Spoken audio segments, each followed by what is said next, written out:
Hello and welcome to Connecting the Dots. I'm Mark Lynn. Israel is taking its conflict in the region into the Golan Heights. Now that Syria is in the process of transition. Israel says it doesn't want war, but clearly conditions are to its advantage to settle old scores with an old enemy. As Syria gets back on its feet, let's connect the dots.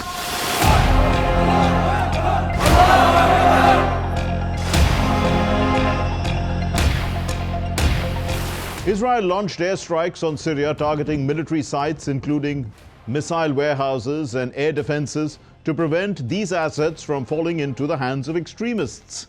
These actions aim to secure its borders amid regional instability. Following Assad's fall, Israel expanded its presence in the Golan Heights, moving into a demilitarized zone. Prime Minister Benjamin Netanyahu announced plans to double the population in the occupied Golan Heights for enhanced security. I remind you that for decades Syria was a proactive enemy state to Israel. It attacked us again and again. It allowed others to attack us from its territory. It allowed Iran to arm Hezbollah through its territory. To ensure that what happened will not happen again, we have taken a series of strong actions in the last few days. Together with Defense Minister Katz, I instructed the IDF to thwart the potential threats from Syria and to prevent the takeover of terrorist elements near our border. The international community criticizes Israel's move, as most countries still consider the Golan Heights as Syrian territory. This strategic plateau in southwestern Syria has been a conflict focal point for decades. Historically, parts of various ancient empires. It was a quiet agricultural region during the Ottoman Empire and came under the French mandate post-World War I. Now, the conflict intensified in the 20th century. After Israel's establishment in 1948, the Golan Heights became a strategic front. Israel captured it in the 1967 Six-Day War and unilaterally annexed it in 1981, a move not internationally recognized. Never allow terrorism to take advantage of the transition period. We have to coordinate our efforts and learn from the mistakes of the past. Any misstep would lead to irregular migration flow. And meantime, Israel should stop immediately. We all need an orderly, inclusive, and Syrian-led transition process.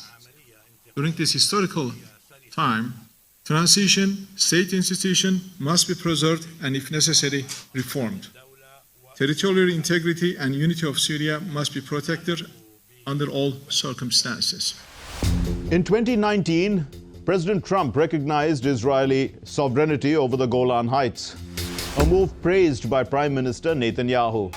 This marked a significant shift in U.S. policy, with ongoing support for Israel's security measures in the region. Netanyahu says he has the support of the second Trump administration. I discussed all of this again last night with my friend, US President-elect Donald Trump. It was a very friendly, very warm, and a very important conversation. We talked about the need to complete Israel's victory, and we also talked at length about the efforts we are making to free our hostages. Efforts continue to empower Syrians to shape their future. The UK may lift the ban on HTS if it protects minority rights and ensures safety. HTS, once linked to Al-Qaeda, claims to have severed those ties. The UK's decision depends on HTS's actions and Syria's stabilization. HTS remains a proscribed organisation, but we can have diplomatic contact, and so we do have diplomatic contact, as you would expect. We want to see a representative government, an inclusive government. We want to see chemical weapons stockpiles secured and not used. And we want to ensure that there is not continuing violence. And so for all of those reasons, using all the channels that we have available, and those are diplomatic and, of course, intelligence-led channels, we seek to deal with HTS where we have to.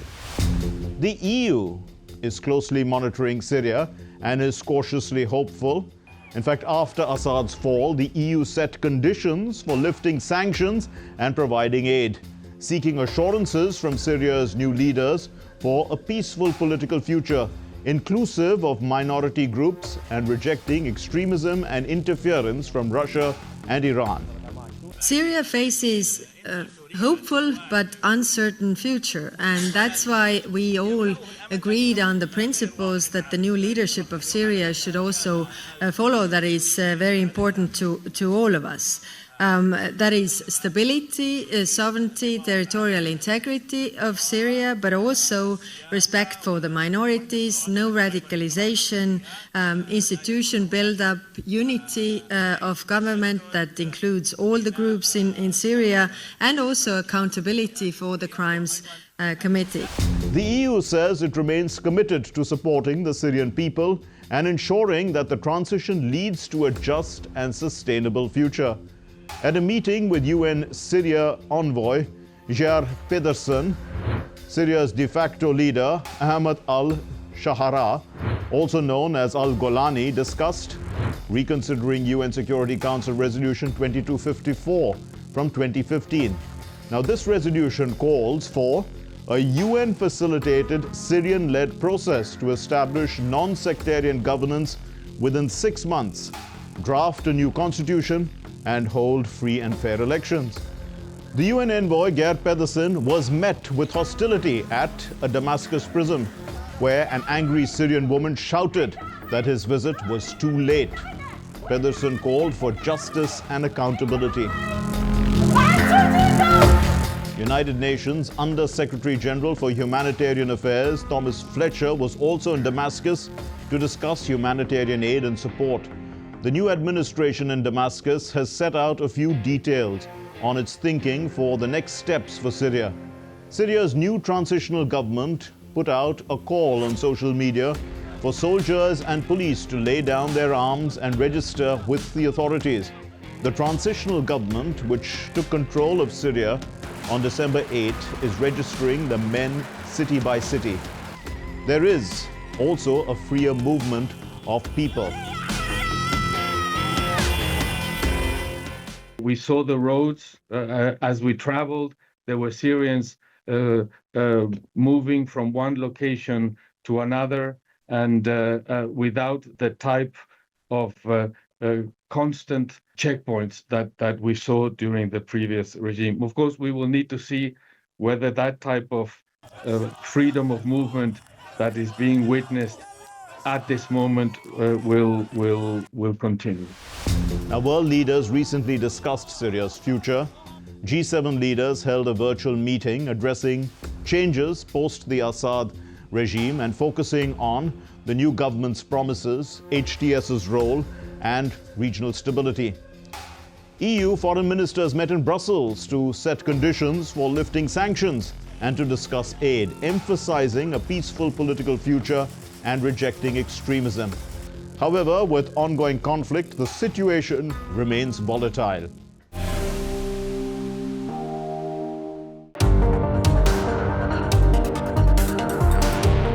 Gone are the days when war was just an emergency situation. With rampant technological advancements, constantly unfolding geopolitical developments, and the threat of a nuclear conflict looming large, war is now a 24/7 hazard. And a great part of a country's military might is its air force. In this regard, China is grappling with a common issue among fighter pilots: musculoskeletal injuries. And it is to counter this problem that China is harnessing the power of an age-old practice: Qigong. Qigong is a 1,000-year-old Chinese exercise that harmonizes the flow of qi through the body. Qi is the vital energy that circulates through the body at all times. The People's Liberation Army Air Force is training a group of fighter pilots to harness vital energy through Qigong to improve muscle development. Aged between 23 and 48 years of age, a group of 50 elite PLA pilots They are fighter pilots. They are undergoing intense training to emerge as super pilots. And as per a report in the Chinese Journal of Rehabilitation Medicine, also cited by South China Morning Post, this method is showing significant results. Pilots who are practicing Qigong have seen an average 15% increase in the thickness of their core muscle groups, including back and waist muscles, compared to those doing Western exercises. But why now? What triggered this sudden switch to the traditional formula? Because pilots face issues in the neck, back and waist due to prolonged sitting hours. Also, high-performance fighter jets produce substantial amounts of G-forces as high as 9 Gs. A typical human can withstand 4 to 6 Gs, while fighter pilots can withstand up to 9 Gs, but only for a few seconds.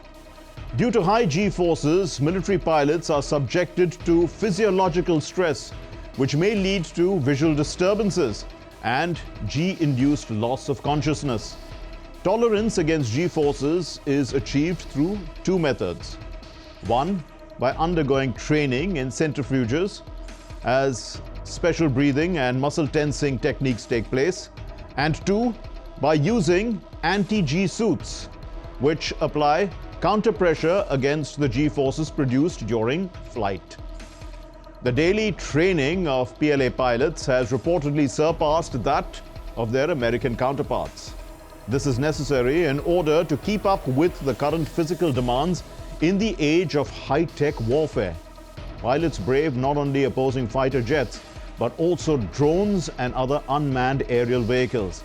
And now with Qigong, China hopes to one-up other military powers, especially their Air Force personnel. With conflicts intensifying around the globe and the nuclear threat bigger than ever, China hopes to be prepared for the worst.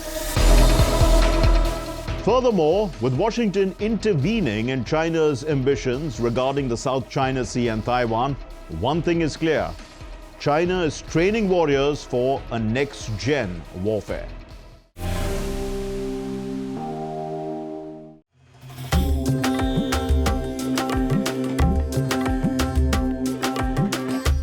Almost every Hindu has heard or read about the Samudra Manan, which has been elaborated in Hindu religious texts, the churning of the ocean as a mutual effort between Hindu gods and demons for the divine Amrit.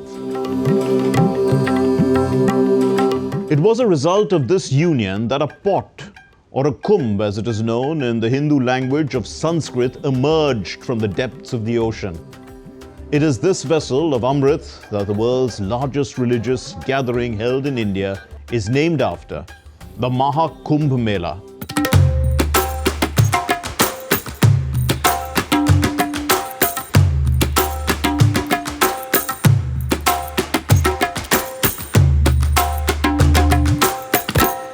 Preparations are in full swing to organize the festivities of this upcoming Maha Kumbh MAA, which is going to be held in the holy Indian city of Prayagraj in the North Indian state of Uttar Pradesh from January 13, 2025.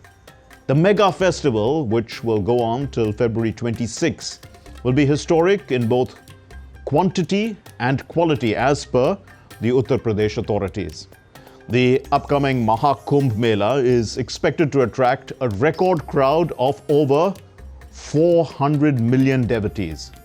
This is a huge jump from the 250 million footfall in the previous Maha Kumbh held in 2013.